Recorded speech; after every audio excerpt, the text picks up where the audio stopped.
আলহামদুলিল্লাহ রবিল আলমিন আলাকিবাতুল মুত্তাকিন ওসসালাতু ওয়াসসালামু আলা সাইয়্যিদিল মুরসালিন নবিয়িনা মুহাম্মদ ওয়া আলা আলিহি ওয়া সাহবিহি আজমাইন আম্মা বাদ।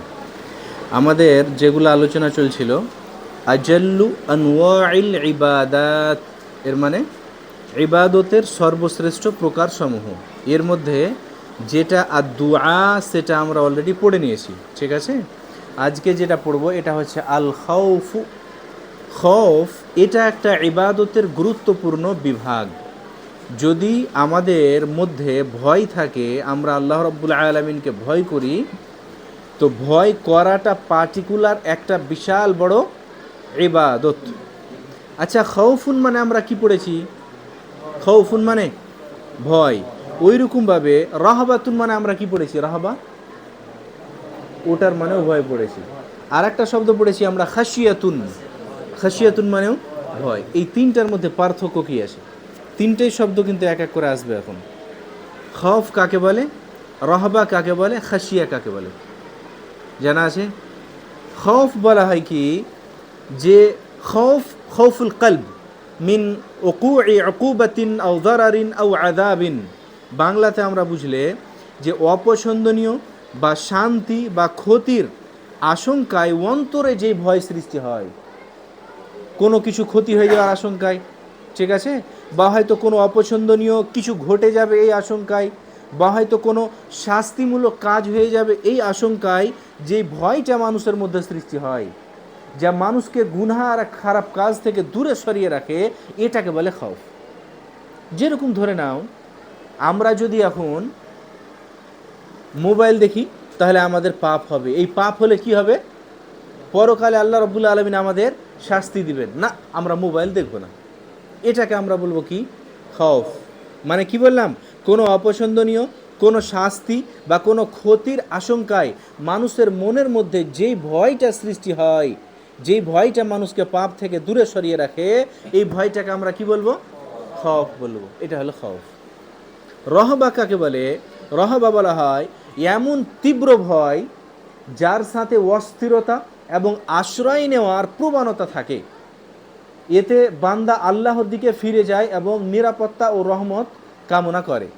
যেরকম ধরে নাও, মানুষ কোনো একটা ভয়ের মধ্যে আছে, আতঙ্কের মধ্যে আছে, যে এরকম একটা বিপদ আমার সামনে চলে আসলো, পাপ চলে আসলো, এরকম। এখন এই ঘরে ধরে নাও যে একটা তুমি মোবাইল সহ ধরা পড়েই গেলে, যে এইরকম পরিস্থিতিতে আমি কি করব? একটা তীব্র ভয় তোমার মনে আসবে না? যে এখানে আমি কি করবো? আল্লাহ তুমি বাঁচাও, বাঁচাও, আল্লাহ তোমার দয়া চাইছি, রহম চাইছি, তুমি তোমার রহমে দয়াতে আমাকে বাঁচিয়ে নাও। এইরকম একটা জিনিস তোমার মনের মধ্যে আসবে না? আসবে না? এটাকে বলে রাহবা। এটা বিশেষ করে কখন হয়? তুমি একটা পাপের সাথে যুক্ত বা এরকম কোনো মানে সময়ে বা সিচুয়েশনে পড়ে গেছো যে তোমার বাঁচার জন্য কাকে দরকার? আল্লাহকে দরকার। তখন তুমি বারবার আল্লাহর কাছে চাইছো। এরকম সিচুয়েশন অনেক সময় হয় কি না? এই ভয়টাকে আমরা বলবো কি? রাহবাতুন। রহবা, বুঝা গেল? আর একটা কি বললাম? খাশিয়াতুন। খাশিয়াতুন কোন ভয়? তো আল্লাহর মহত্ব, আল্লাহর মর্যাদা, আল্লাহর জ্ঞান সম্পর্কে তোমার গভীর জ্ঞান হয়ে গেছে, গভীর ধারণা হয়ে গেছে, যার ফলে তোমার মনের মধ্যে আল্লাহ রাব্বুল আলামিনের জন্য একটা ভয় সৃষ্টি হয়েছে। তোমার মনে গভীরভাবে এরকম কথা ঢুকে গেছে যে আল্লাহ বিশাল ক্ষমতার অধিকারী, আল্লাহ চাইলেই কিন্তু আমাকে শাস্তি দিতে পারবেন। আল্লাহ যখন নূহ আলাইহিস সালামের সম্প্রদায়কে এত ভয়ানক শাস্তি দিতে পেরেছেন, তো আল্লাহর ক্ষমতা আছে, আমরা কেউ পারবেন। এই যে দেখো, তোমার মনের মধ্যে আল্লাহর এই জ্ঞানের, আল্লাহর ক্ষমতার কথা ঢুকে একটা ভয় সৃষ্টি হলো না? এই ভয়টা কাদের মধ্যে সৃষ্টি হবে সাধারণত বলো তো? যাদের কাছে জ্ঞান আছে শরীয়তি, যারা আলেম।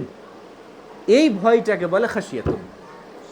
এই জন্য তো তোমার কোরআনে আল্লাহ বলছেন ইন্নামা ইয়াখশাল্লাহা মিন ইবাদিহিল উলামা, যে আল্লাহ রাব্বুল আলামিনকে এই খাশিয়া ভয়টা কারা করে? আলেমেরা। কেন? খাশিয়া ভয়ের সাথে যুক্ত আছে কি? আল্লাহর মহত্ব, আল্লাহর মর্যাদা, আল্লাহর জ্ঞান। তো এই সম্পর্কে ধারণা থাকে কাদের? আলেমদের। সেহেতু এই ভয়টা কাদের মধ্যে বেশি হয়? আলেমদের মধ্যে। তিনটার মধ্যে পার্থক্য বুঝতে পারলে? যে আমরা কোনো জিনিস আগে থেকে ভয় করছি, এই কাজটা করলে এরকম হবে, না না না আমি করব না, এটা কোন ভয়? খৌফ। আর কোনো একটা সিচুয়েশন এমন চলে এসছে তোমার যে তুমি একদম খুব ভয়ের মধ্যে আছো আর আল্লাহর কাছে দয়া চেয়েছো, রহমত চেয়েছো, এটা কোন ভয়? রহবা, রহবা বুঝা গেল, রহবাতুন। আর খাসিয়া কোনটা হলো যে আল্লাহ রব্বুল আলমিনের ক্ষমতা, আল্লাহ রব্বুল আলমিনের মহত্ব, মর্যাদা, জ্ঞান, এই সম্পর্কে তোমার গভীর জ্ঞান হওয়ার কারণে আল্লাহর ভয় তোমার মধ্যে ঢুকে আছে, এটাকে আমরা কি বলবো? খাসিয়া। তিনটা বুঝতে পেরেছো? পড়ছো কিন্তু যে কোনো জায়গাতে। খাসিয়াতুন মানে ভয়, রহবাতুন মানে ভয়, খৌফ মানে ভয়, কিন্তু পার্থক্য কাজী বুঝতে পারলে মনে থাকবে? তো আল খাউফ ওয়া দালিলুহু আমরা পড়ছি কি ইবাদতের মানে গুরুত্বপূর্ণ সর্বশ্রেষ্ঠ প্রকারসমূহ, তার মধ্যে একটা হচ্ছে আল খাউফ। এই যে ভয়টা, এই ভয় যে আমরা করব, এটা একটা আল্লাহর ইবাদত। এখন ধরে নাও আমি আর তুমি ভয় করছি কি নামাজ ছেড়ে দেবো, যদি নামাজ ছড়ি কবরে এরকম শাস্তি হবে, পরকালে এরকম শাস্তি হবে, না না না না আমি নামাজ ছাড়বো না। এই যে দেখো একটা ভয় আছে না, এই ভয়টাকে আমরা কি বলবো? খৌফ বলবো। তো এই ভয়টা আমাদের মনের মধ্যে থাকা, এটা একটা কি বললাম? ইবাদত বললাম, এটা একটা ইবাদত। আসলে কি জানো, শারীরিক যে ইবাদতগুলো আমরা করে থাকি এর চাইতে বেশি গুরুত্বপূর্ণ ইবাদত হচ্ছে আন্তরিক ইবাদত। তো এই খৌফটা এটা একটা ইবাদত, তো এটা শারীরিক না আন্তরিক? আন্তরিক ইবাদত, এটা আন্তরিক ইবাদত, সেহেতু এটা বেশি গুরুত্বপূর্ণ। এই জন্যে তো ইবনুল কাইয়িম রাহমাতুল্লাহ আলাইনা খৌফের ব্যাপারে এই জন্য তো বলা হয়েছে কি, অনেকে বলেছেন যে এটা অন্তরের ভয় আল্লাহ রাব্বুল আলামিনের জন্যে। যদি কোনো মানুষের অন্তরে এই ভয়টা ঢুকে যায় তাহলে এই দুনিয়ার চাহিদা, দুনিয়ার ভালোবাসা, অবৈধ কাজ মানুষের মনের মধ্যে থাকতেই পারে না। বুঝতে পারলে না? তো যখন আমার মনের মধ্যে ঢুকে গেল আমি মোবাইলে রিলস দেখলে আল্লাহ আমাকে শাস্তি দিবে, না না না আমি ওই শাস্তির কাছে যাবই না। তুমি কোনোদিন রিলস দেখবে, মেয়ের সাথে কথা বলবে, আর কিছু হবে না, ওই জন্য এটা কথা বলা হয়েছে। আর ইবনুল কাইয়িম রাহমাতুল্লাহ আলাই এই জন্যই তো বলছেন, কি বলছেন, যে এই যারা খায়েফ হবে, যারা আল্লাহকে দেখে ভয় করবে, এরা আল্লাহর কাছ থেকে আল্লাহর দিকেই যাবে, আল্লাহর ভয়ে আল্লাহর দিকেই যাবে। মানে আল্লাহর শাস্তিকে দেখে ভয় করে কার কাছে যাচ্ছে? আরও আল্লাহর কাছে। অনেক সময় হয় না, তুমি আমার ভয়ে আমার আনুগত্য করছো, আমরা আল্লাহর ভয়ে আল্লাহরই আনুগত্য করছি। বুঝা গেল? আর শেখুল ইসলাম ইবনু তাইমিয়া রাহমাতুল্লাহ আলাই তো বলছেন কি, যে আল্লাহ রব্বুল আলমিনের যেগুলা সীমা রেখা আছে, মুহাররামাত আছে, হারাম জিনিসগুলো আছে, এই জিনিসগুলা ওরাই বেশি ধরে থাকতে পারবে, ওরাই বেশি সংরক্ষণ করতে পারবে যাদের মধ্যে তিনটা বৈশিষ্ট্য থাকবে। কয়টা বললাম? তিনটে। ওরা আল্লাহর যে অবৈধতার সীমা, হারামের সীমা, এগুলাকে ঘিরে থাকতে পারবে। এক নম্বর হচ্ছে আল্লাহর ভয়। আল্লাহর ভয় যদি তোমার মধ্যে থাকে তুমি হারামের কাছে যাবে। দুই নাম্বার, যারা রহমতের আশা করবে, আমি আল্লাহর কাছে রহমতের আশা করছি তো আমি হারাম কাজের দিকে যাব। তিন নাম্বার বলা হয়েছে ভালোবাসা, যদি আল্লাহর ভালোবাসা আমাদের থাকে, এই তিনটা বৈশিষ্ট্য যার মনের মধ্যে চলে আসলো ও কিন্তু কামিয়াব। আর যার মনের মধ্য থেকে এই তিনটা জিনিস উড়ে গেল ও ভালো হবে এরকম আশাও করা যাবে না। কে বলছেন? শেখুল ইসলাম ইবনু তাইমিয়া রাহমাতুল্লাহ আলাইহি।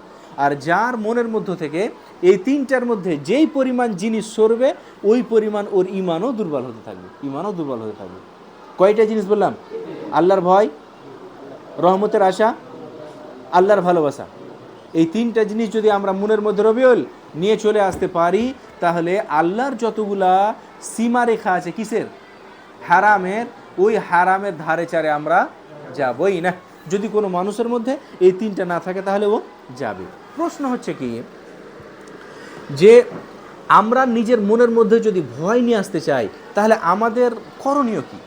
কোন জিনিসগুলো আমাদের মনের মধ্যে ভয় এনে দিবে? কোন জিনিসগুলা? এই প্রশ্নটা শেখুল ইসলাম ইবনু তাইমিয়াকে করা হয়েছিল। তো উনি উত্তরে বলছেন কি, মানুষ যদি ওয়াঈদের আয়াতগুলা, শাস্তির আয়াতগুলা একটু পড়ে তাহলে কিন্তু ওর মনের মধ্যে ভয় চলে আসবে। ওয়াঈদের যেরকম একটা আয়াত আছে, ফামান ইয়ামাল মিথকালা দাররাতিন খাইরান ইয়ারা ওয়া মান ইয়ামাল মিথকালা দাররাতিন শাররান ইয়ারা। কেউ যদি অনুপরিমাণ কোনো পাপ করে, অন্যায় করে, তাহলে কিয়ামতের দিন ও দেখতে পাবে না? পাবে না। শুধু দেখতে পাবে না, আল্লাহ ওকে ওই হিসেবে বদলা দিবেন, ওই হিসেবে বদলা দিবেন। একজন মুফাসসির এই আয়াতের তাফসির করতে গিয়ে আব্দুস সামাদ বলছেন কি, যে যদি বাবা ওর ছেলেকে অন্যায়ের কারণে মারে আর অন্যায়ের তুলনায় মারটা যদি বেশি হয়ে যায় তো কেয়ামতের দিন তারা শুধু আল্লাহ হিসাব করবেন, আর যেটুকা বেশি হবে ওই পরিমাণ ওর বাবারও হবে। এবার তুমি বলো তো, কোনো ছেলে ভুল করছো তো আমি অনেক সময় মারছি, এই আয়াতগুলা মনে আসছে, তখন ভিতর ভিতর কত যে কান্না বের হয়েছে। তুমি একটা ছেলেকে গাল দিয়ে দিলে, ও একটু ভুল করলে এক থাপড় মেরে দিলে, তোমার ছোট ভাইকে মেরে দিলে, এটাকেও যদি আল্লাহ তারা যদি উঠায় ফেসবে না? তো এই জিনিসগুলা যদি আমরা স্মরণে করি, মনে করি, অটোমেটিক আমাদের মনের মধ্যে কি আসবে? খৌফ আসবে। বুঝা গেছে? খৌফ এর যদি আমরা প্রকারভেদ দেখতে চাই তাহলে আমরা পাবো খৌফ 3 প্রকার। কয় প্রকার বললাম? 3 প্রকার। একটা হচ্ছে খৌফ সির, খৌফ আর সির। খৌফ আর সির বলা হয় এমন গোপন ও অন্তর্গত ভয় যেখানে কেউ আল্লাহ ছাড়া অন্য কাউকে এমনভাবে ভয় করে যেইভাবে আল্লাহকে ভয় করা দরকার। একটা অন্তরের ভয়, যে ভয়টা মানুষ অন্য কাউরির জন্য করে থাকে, যদিচ ওই ভয়টা কার জন্য হওয়া উচিত? আল্লাহ রাব্বুল আলামিনের জন্য হওয়া উচিত। যার জন্য ভয় করছে এর মনে গেঁথে গেছে যে ও ক্ষতিও করতে পারবে, বিপদও করতে পারবে, সব কিছু করতে পারবে। অনেকে এরকম ধারণা করে না পীরের ব্যাপারে? তোমার মোবাইলে ফেসবুকে চলে আসলো একটা কোনো খবর দিয়ে বলে দিল, এটাকে যদি তুমি সেন্ড করো 40 দিনের মধ্যে সুসংবাদ পাবে, যদি এটাকে সেন্ড না করো 20 দিনের মধ্যে একটা বিপদ হবে তোমার বাড়িতে। হয় না? হয় না? এরকম আছে তো? এটাই হচ্ছে খৌফ, খৌফুস সির। এই যে অন্য কাউরির জন্য তোমার মনে একটা ভয় ঢুকিয়ে দিল। এখানে সালেহ আল ফাউজান রহমতুল্লাহ আলাইহি, নাম শুনেছো? হ্যাঁ, উনি একটা গল্প শুনিয়েছেন, কি জানো? উনি বলছেন উনার একটা ছাত্র ওর নিজের এলাকা গেছে, এই পড়াটা পড়াতে গিয়ে উনি বলছেন ওর এলাকা গেছে ছাত্রটা তো তাওহীদ বুঝে, একটা গাড়িতে চড়েছে। ওই এলাকাটাতে একটা পীর সাহেব ছিল, ধরে নাও পীর সাহেব, বাদবি, দেহাতি পীর সাহেব। তো ওই বাদবিকে সবাই একদম আল্লাহ পর্যন্ত পৌঁছে দিত। কেউ কাউরের কাছে কোনো জিনিস যদি চাইতো আর না দিত, ওই বাদবির দোহাই দিয়ে চাইলে দিতে বাধ্য হতো। কেন? বাদবির দোহাই যদি কাউকে দিয়ে দেয় আর না দেয়, এদের আকীদা যে ওর উপরে বিপদ আসবে। এই ছেলেটা গেছে এলাকাতে, একটা গাড়িতে চড়েছে, ড্রাইভারও আছে গাড়িতে, ড্রাইভার ওই এলাকারই, ছেলেটা বাইরের। একটা ছোট বাচ্চা চলে এসছে চাইতে, অল্প কিছু টাকা দিয়েছে, মনে করো 5 টাকা দিয়েছে। এবার ওই ছোট বাচ্চাটা ওই বাদবির দোহাই দিয়ে বলছে আরও বেশি দাও। বুঝতে পারলে না? ড্রাইভারটা তো বলছে জি পয়সা হলে একে এখন বেশি দিতেই হবে।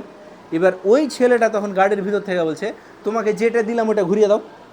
ও তখন বলছে এটা ঘুরিয়ে নিয়ে আরও হয়তো বড় দিবে, ঘুরিয়ে নিয়ে পকেটে বলছে তোমাকে দিব না। তো কেন দিবে না? তুমি শিরক কেন করলে? মানে তুমি এই বাদবির দোহাই কেনে দিলে? ড্রাইভার বলছে ভাই দিয়ে দাও দিয়ে দাও দিয়ে দাও, বাদবির দোহাই দিয়ে দিয়েছে। বলছে না, একে আমি আর দিছি না, চলো। চলতে লাগলো। তো ওই যে ড্রাইভারটা বললাম ওই এলাকার, ওর কিন্তু মনের মধ্যে ভয় চলে আসলো, বাদবির দোহাই দিয়েছে আর এ কিছুই দিল না, তার মানে কোনো বিপদ এলো কি এলো, আসলো কি আসলো, আসলো কি আসলো। এবার লাগলো ও দোয়া পড়তে। কি দোয়া? আল্লাহ মাস্তুর, আল্লাহ মাস্তুর, আল্লাহ মাস্তুর, আল্লাহ তুমি এটাকে গোপনে রাখো, আল্লাহ তুমি বাঁচাও বাঁচাও বাঁচাও। কে? ড্রাইভারটা। তো এ বলছে কে না তুমি এটা দোয়া পড়েই চলে যাচ্ছ? তো বলছে তুমি কি করে এলে? বাদবির দোহাই দিলে অথচ ওকে দিলে না, বিপদ আসবে, আয়লো কি এলো বিপদ। এই জন্যে এইবার এই ছেলেটা বলছে 100 কিলোমিটার হয়ে গেলো চলা, ও দোয়া পড়েই গেছে। তারপরে নামার সময় বলছি কই কি হলো? তো বলছে দোয়া কবুল হয়েছে, ওই জন্য কিছু হলো না, নইলে কিছু বিপদ। এই যে দেখো একটা ভয়, এটাকে কি বলে? খৌফুস সির। খৌফুস সির, গোপনীয় ভয়। যেই ভয়টা এরকম যে অন্য কেউ আল্লাহ ছাড়া ক্ষতি করে দিতে পারবে, যদিচ আল্লাহ ছাড়া অন্য কেউ পারবে না। যে ভয়টা আসলে কার জন্য হওয়া উচিত ছিল? আল্লাহর জন্য, অন্য কাউরির জন্য ভয় করলো। এটাকে কি বলবে? একটা হলো। 2 নাম্বার বলা হয়েছে খৌফে মুহাররাম, মানে হারাম ভয়। কিরকম হারাম ভয়?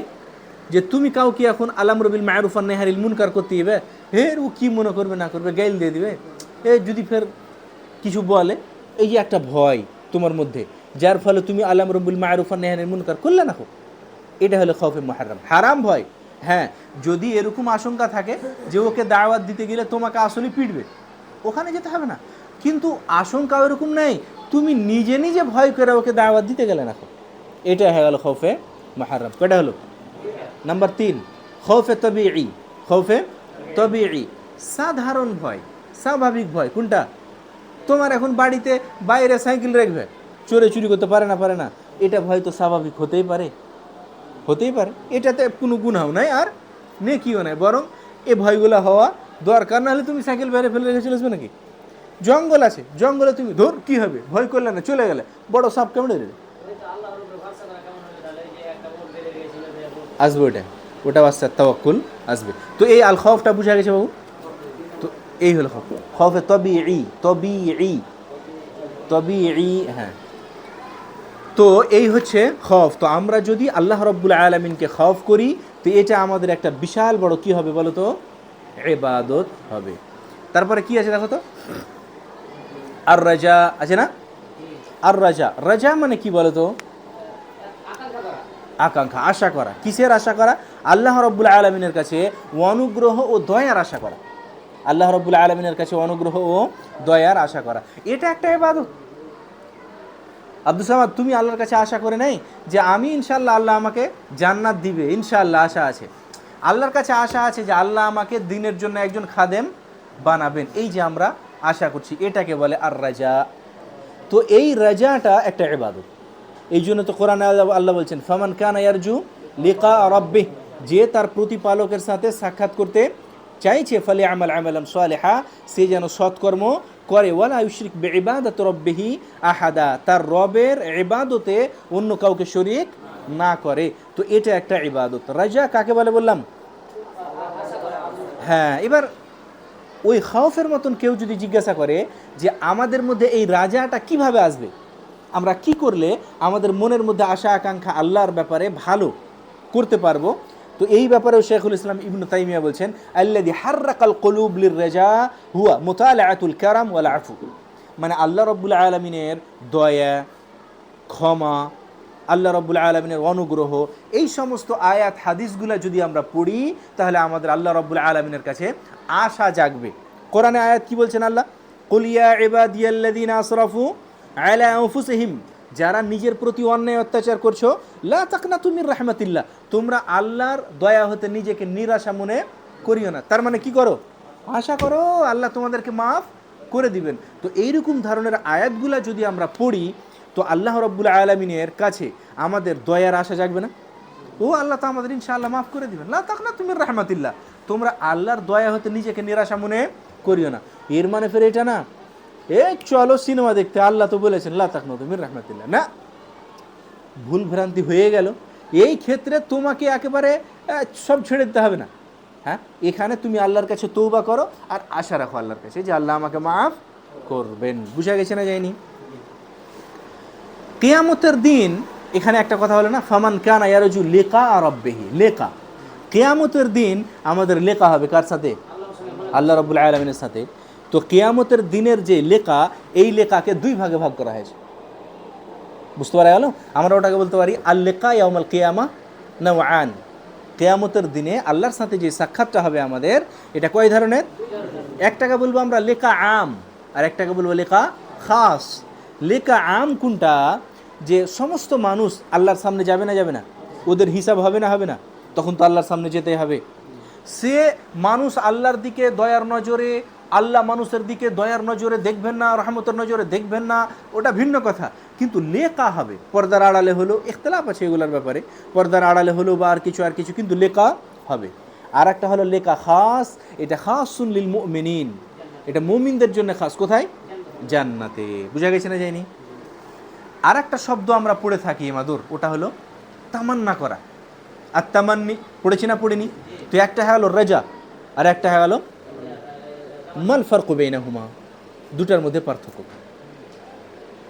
তামান্না করা এর মানেও তো তুমি বলে রাখছো যে আশা করা, আর রাজা এর মানেও তুমি কি বলছো?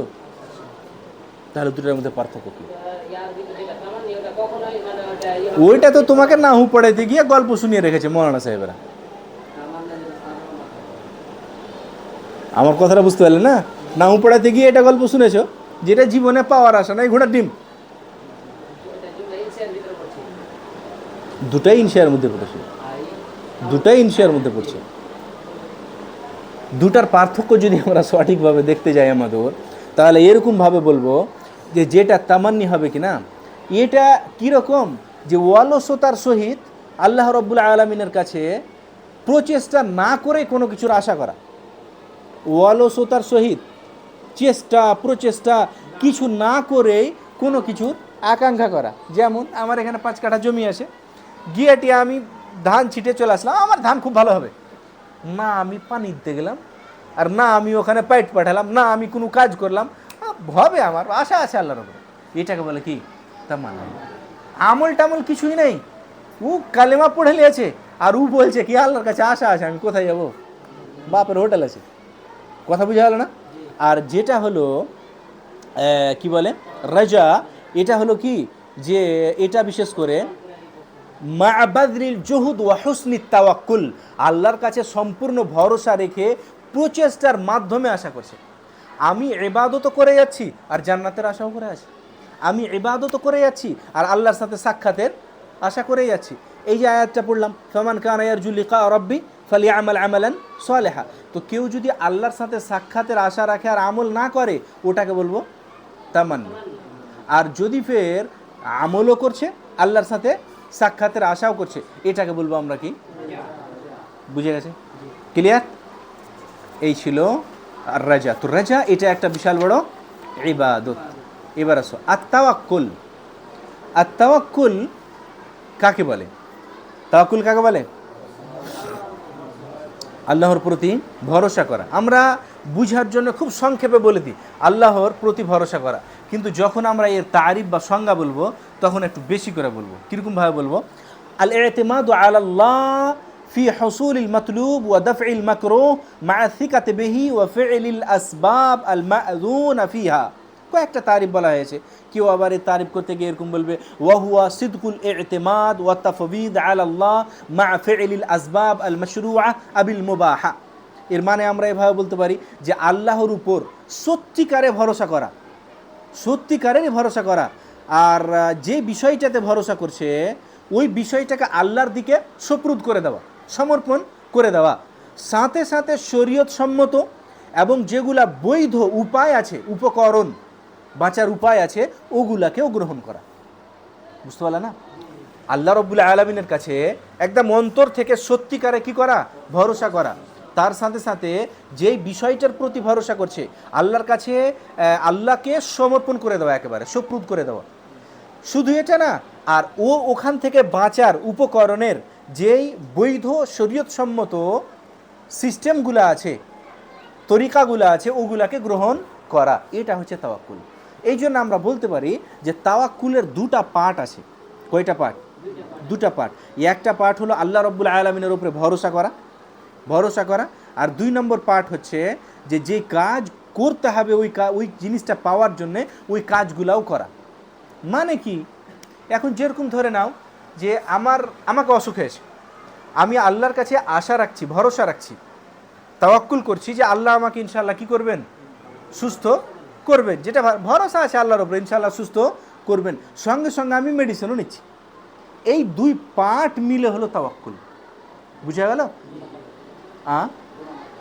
যেগুলা আসবাব আছে, উপকরণ আছে, উপকরণগুলা গ্রহণ করতে হবে, উপকরণগুলা গ্রহণ করতে হবে, তাহলে ওটা হলো কি?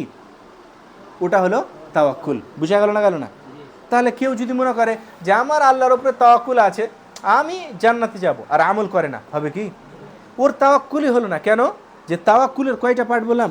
2টা পার্ট। এই জন্যে একটা কথা মনে আসলো, হ্যাঁ, মুহাম্মদ ইবনে উসাইমিন, সালেহ আল উসাইমিন হাফিজাহুল্লাহ রাহিমাহুল্লাহ, উনি বলছেন কি, যে উনি এরকম কথা বলেছেন, মান জাআলা আকসারা ইতিমাদিহি আলাল আসবাব নাকাসা তাওয়াক্কুলুহু আলাল্লাহ। কেউ যদি শুধু আসবাবের উপর, উপকরণগুলার উপরেই বেশি ভরসা করে নেয় আর আল্লাহর উপরে তাওয়াক্কুল ওর কমে যায়, তাহলে আল্লাহর উপরে তাওয়াক্কুল কিন্তু ওর কমে যাবে যদি এগুলার উপরেই বেশি ভরসা করে নেয়। আর কেউ যদি শুধু আল্লাহর উপরে ইতিমাদ করে বসে থাকে আর এই আসবাবগুলাকে না মানে, তাহলে ও আল্লাহ রব্বুল আলামিনের যে হিকমত আছে, হিকমতের প্রতি আঘাত করলো। আল্লাহর হিকমত আর রহস্যকে সে বুঝলো না। কেন? আল্লাহ তো বলেছেন প্রত্যেক অসুখের কি আছে? ওষুধ আছে। প্রত্যেক কষ্টের সহজ আছে, আছে না নেই? আল্লাহ বলেছেন। তো ও যদি সহজটা না খুঁজে, ওষুধ যদি না খুঁজে, তো আল্লাহর যেটা হিকমতকে অস্বীকার করলো না অস্বীকার করলো? অস্বীকার করলো। ওই জন্য আমাদের তাওয়াক্কুলের যে দুটা পার্ট আছে, দুটাই পার্ট আমাদের গ্রহণ করতে হবে। আল্লাহ রাব্বুল আলামিনের উপরে ভরসাও রাখতে হবে, এবং ওই চাওয়াটা পাওয়ার জন্যে যেই মাধ্যমগুলো গ্রহণ করা দরকার, ওই মাধ্যমগুলো আমাদের গ্রহণও করতে হবে। বুঝা গেছে না যায়নি? এখন কেউ যদি বলে আল্লাহর উপরে তো ভরসা করে আছি, কিন্তু কাজ করে না, এটাকে আমরা তাওয়াক্কুল বলতেই পারবো না। বলতে পারবো? পাখির উদাহরণ দেওয়া হয়েছে তাওয়াক্কুলের ব্যাপারে। তো পাখি কি বসে থাকে নাকি? সকালে তো বেরিয়ে যায়। হ্যাঁ, আল্লাহ রসুল হাদিসে কি বলছেন? লাউ তাওয়াক্কালতুম আলাল্লাহি হাক্কা তাওয়াক্কুলি লারুজিকতুম কামা ইউরজাকুত তায়রু ইয়াগদু খিমাসান ওয়া তারুহু বিতানা। যে যদি তোমরা আল্লাহর উপরে সম্পূর্ণরূপে তাওয়াক্কুল করতে, তাহলে আল্লাহ তোমাদেরকে ওই পাখির মতো খেতে দিত, যেই পাখি সকালে খালি পেটে বেরোচ্ছে আর সন্ধ্যাতে ফুল পেটে আসছে। তো পাখির আল্লাহর উপরে সম্পূর্ণ তাওয়াক্কুল আছে, যে আমি খেতে পাবোই পাবো, কিন্তু ও কি বাসাতে বসে আছে? বাইরে ঘুরে বেড়াচ্ছে। তো ওইরকমভাবে আমাদের তাওয়াক্কুল আল্লাহর উপরে করতে হবে, আর সঙ্গে সঙ্গে কাজও করতে হবে। এখন তোমার আল্লাহর উপরে তাওয়াক্কুল আছে, তুমি চাকরি পাবে, মেহনত করো না, চাকরি পাবে কি? তাওয়াক্কুলও রাখতে হবে, মেহনতও করতে হবে। তাহলে আমরা এইভাবে বলবো যে তাওয়াক্কুলের পার্ট কয়টা? দুইটা। কয়টা? একটা হচ্ছে আল্লাহর উপরে তাওয়াক্কুল করা, আর 2 নম্বর যে উপকরণ গ্রহণ করা। যে উপকরণগুলো আছে, আসবাবগুলো আছে, ওই আসবাবগুলো আমাদের গ্রহণ করতে হবে। দলিল কি বলছেন? ওয়া আলাল্লাহি ফাতাওয়াক্কালু, তোমরা আল্লাহর প্রতি ভরসা রাখো, ইন কুনতুম মুমিনিন, যদি তোমরা মুমিন হও। তথা মুমিনেরা কার উপরে ভরসা রাখবে? ওয়া মান ইয়াতাওয়াক্কাল আলাল্লাহি ফাহুয়া হাসবু, যারা আল্লাহ রাব্বুল আলামিনের উপরে তাওয়াক্কুল করবে, আল্লাহ রাব্বুল আলামিন ওদের জন্য যথেষ্ট হবেন। এটা বিশাল বড় কথা। আল্লাহ ওদের পক্ষ থেকে যথেষ্ট হয়ে যাবেন, এর মানে তাহলে ও যেই জিনিসটার জন্য তাওয়াক্কুল করেছিল, পরিশ্রম করছিল, যদি ওটা নাও পায়, তো ওর চাইতে ভালোটা আল্লাহ দিবেন না? দিবেন না? আল্লাহ ওর পক্ষ থেকে যথেষ্ট। আল্লাহ রাব্বুল আলামিন যেটা ওর পক্ষে প্রকৃত প্রয়োজন, ওটাই আল্লাহ রাব্বুল আলামিন দিবেন। এখন তুমি তাওয়াক্কুল করে নিলে আল্লাহর উপর যে আমি চাকরি পাবো, আর তুমি চাকরির জন্য খেটেই যাচ্ছ, চাকরি পেলে না। কিন্তু চাকরির বিকল্প যেটা আল্লাহকে দিবে, আল্লাহ তোমাকে দিবেন, ওটা চাকরি থেকে অবশ্যই ভালো। তুমি আল্লাহর উপরে সৎ তাওয়াক্কুল করে পরিচেষ্টা করছো, আল্লাহ তোমার জন্য যথেষ্ট, তোমার স্বার্থে যেটা ভালো হবে আল্লাহ ওটাই তোমাকে দিয়ে থাকবে। কথা কি বুঝা গেল হাবিবুল বাশার? জি। এই জন্যে শেখুল ইসলাম ইবনে তাইমিয়া রাহমাতুল্লাহ আলাইহি একটা কথা বলেছেন কি, যে ভাগ্যে যেই জিনিসটা নির্ধারিত আছে, ভাগ্যে যেই জিনিসটা নির্ধারিত আছে, এই জিনিস ডিপেন্ড করে দুটা জিনিসের উপর। একটা কি? আত-তাওয়াক্কুল ক্বাবলাহু ওয়ার রাযা বা'দাহু। প্রথমে আল্লাহর উপরে তাওয়াক্কুল করে প্রচেষ্টা করতে হবে, আর পরবর্তীতে যেটা তুমি পাবে ওটার উপরে সন্তুষ্ট হয়ে যেতে হবে। সন্তুষ্ট হয়ে যেতে হবে যে এতেই আমার জন্য কি আছে? খের এবং ভালাই আছে। বুঝতে পারা গেছে? ক্লিয়ার? এটা হলো তাওয়াক্কুল। এবার আর বলবো? আচ্ছা, আর একটু শুনে নাও খালি। রগবা, রহবা, আল খুশু। রগবা কাকে বলে? রহবা কাকে বলে? আল খুশু কাকে বলে? রগবাতুন কাকে বলে? রগবা, রগবাতুন এর মানে হলো কি? চাহিদা। কি বললাম? চাহিদা মানে ভালোর আশা করা, ভালোর আশা করা। তলাবু আশাই আল মাহমুদ, কোনো পছন্দনীয় জিনিসের আশা করা। তোমার রগবাত নাই, চাহিদা নেই যে আমি একটা বড় আলেম হই, আমার একটা BMW কার হোক। হ্যাঁ, ভালো কিছুর এই যে আশা করছি আমরা, এটাকে বলে কি? রাগবা। তো আমরা রাগবা রাখবো কিসের? আল্লাহর দয়ার, আল্লাহর সন্তুষ্টির, আল্লাহর রহমতের, জান্নাতের, মুমিন হওয়ার, এগুলাই না? এগুলাই হলো কি? রাগবা। রাহবা তো তোমাকে আমি বললাম যে তোমার এমন সিচুয়েশন হয়ে গেছে, একদম তীব্র ভয় তোমার মনের মধ্যে ঢুকে গেছে, আর তুমি আল্লাহর কাছে দয়া চাইছো, রহমত চাইছো, এই ভয়টাকে আমরা কি বলবো? রাহবা বলবো। ওয়াল খুশু, খুশু কাকে বলে? আল্লাহ রাব্বুল আলামিনের সামনে বিনয়ী এবং নম্র হওয়া। নম্র হওয়া, বিনয়ী এবং নম্র হওয়া কার সামনে? আল্লাহ রাব্বুল আলামিনের সামনে। অন্তর থেকে একদম আল্লাহর কাছে নিজেকে তুচ্ছ মনে করে আল্লাহর ইবাদতে মগ্ন হয়ে যাওয়া একদম, এটাকে বলে কি? আল খুশু। বুঝা গেল? তো আমরা যে আল্লাহর দয়ার চাহিদা রাখবো তথা রগবাত, এটাও একটা বড় ইবাদত। ওইরকমভাবে আমরা যে আল্লাহ রাব্বুল আলামিনের কাছে এরকম ভয়ের সময়ও রহমতের আশা রাখবো, চাইবো, ভয় করব, এটাও একটা বিশাল বড় ইবাদত। এবং আমরা যে বিনয়ের সহিত আল্লাহ রাব্বুল আলামিনের ইবাদত করব, এটাও একটা বিশাল বড় ইবাদত। কিন্তু তুমি ভাবতে পারছো যে আমরা আল্লাহর কাছে নম্র এবং বিনম্র হব কখন? সালাতে, যখন প্রত্যেকটা দুয়ার অর্থ বুঝবো। যদি আমরা দুয়ার অর্থ নাই বুঝি, তাহলে আমরা খুশু খুদুর সাথে নামাজ পড়তে পারবো? আজকে মানুষ নামাজ পড়তে এসে কিন্তু 10-15-20 মিনিট পর ও ক্লান্ত। মৌলা সাহেব তারাবি তোমাকে 30 মিনিটে শেষ করতে হবে, হচ্ছে না, হয় না রাইসুদ্দিন? এর কারণ কি? ওর মধ্যে খুশু নেই। ও নম্র বিনম্র এগুলা বুঝে না। ও বুঝে না যে অন্তর থেকে আল্লাহ রাব্বুল আলামিনের সাথে আমি একেবারে নম্রভাবে কথা বলি। এগুলা যদি বুঝে, তাহলে আল্লাহুম্মা বাঈদ বাইনি, এই দুআয়ে সানাটা বলতে এখন যতক্ষণ লাগছে এর ডাবল সময় লাগবে। ওকে লাগবে না? তুমি যখন অর্থ সহ বলবে আল্লাহুম্মা বাঈদ বাইনি ওয়া বাইনা খাতায়া কামা বাআদতা বাইনাল মাশরিকি ওয়াল মাগরিবি, সময় লাগবে না?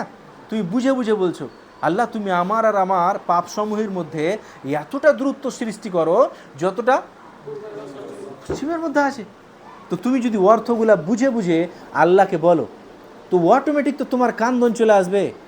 অটোমেটিক তুমি বিনম্রতার সহিত আল্লাহ রাব্বুল আলামিনের কাছে দোয়াগুলা করবে। আর যদি তুমি ফর্মালিটি মেনটেন্স করতে যাও, তোমার অভ্যাস যে হয়ে গেছে মসজিদে নামাজ পড়তে যাওয়া, অভ্যাস পূর্ণ করতে যাও, আল্লাহ আল্লাহ, এরকমই হচ্ছে। শুধু গ্রামের লোকের হচ্ছে না, তোমাদেরও হচ্ছে না, হয় না? নামাজ পড়ার সময় যদি কেউ দুয়ার অর্থগুলা মাথাতে নাই ঘুরে, যদিও নাই ভাবে যে আমি কার সাথে কথা বলছি, আল্লাহর সাথে কথা বলছি, তাহলে ওর মধ্যে কি বিনম্রতা আসতে পারে? খুশু আসতে পারে? খুদু আসতে পারে? পারে না। ওই জন্যে প্রত্যেকটা দুয়ার অর্থ যখন বুঝবে তখনই কি হবে?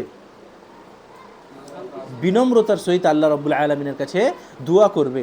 যেখানে বলা হয়েছে কাদ আফলাহাল মুমিনুন আল্লাযীনা হুম ফি সালাতিহিম খাশিউন, আর আল্লাহ রাসূল হাদিসে কি বলছেন? ওয়া জুইলাত কুররাতু আইনি ফিস সালাহ, যে আমার চোখ জুড়িয়ে যায়। কোথায় চোখ জুড়িয়ে যায়? মানে চোখ জ্বলছিল, নামাজ পড়তে গেলে জুড়িয়ে গেল নাকি?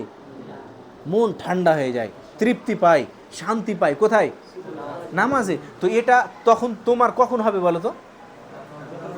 অর্থগুলা বুঝতে পারবে যখন তুমি খুশু ও খুদুর সাথে সালাত আদায় করবে, নামাজ পড়বে। আর খুশু ও খুদুর জন্য শর্তই হচ্ছে প্রত্যেকটা দোয়া ভালো করে বুঝে নেওয়া। বুঝা গেল? তো আমরা যে রগবা রাখবো আল্লাহ রাব্বুল আলামিনের উদ্দেশ্যে, আল্লাহর দয়ার, আল্লাহর রহমতের, জান্নাতের, ওইরকমভাবে এরকম একটা রহবা, ভয় আমাদের মনের মধ্যে যে আসবে, ওইরকমভাবে যদি খুশু বিনম্রতা সহিত আমরা প্রত্যেকটা ইবাদত করি, এই সব জিনিসগুলো হচ্ছে পার্টিকুলার একটা ইবাদত। এবং ইবাদতের গুরুত্বপূর্ণ বিভাগের মধ্যে হচ্ছে এগুলো। রাগবাতের সহিত, রাহবার সহিত, খুশু খুদুর সহিত আমাদের প্রত্যেকটা ইবাদত করতে হবে। ওয়া সাল্লাল্লাহু আলা নবিয়িনা মুহাম্মদ।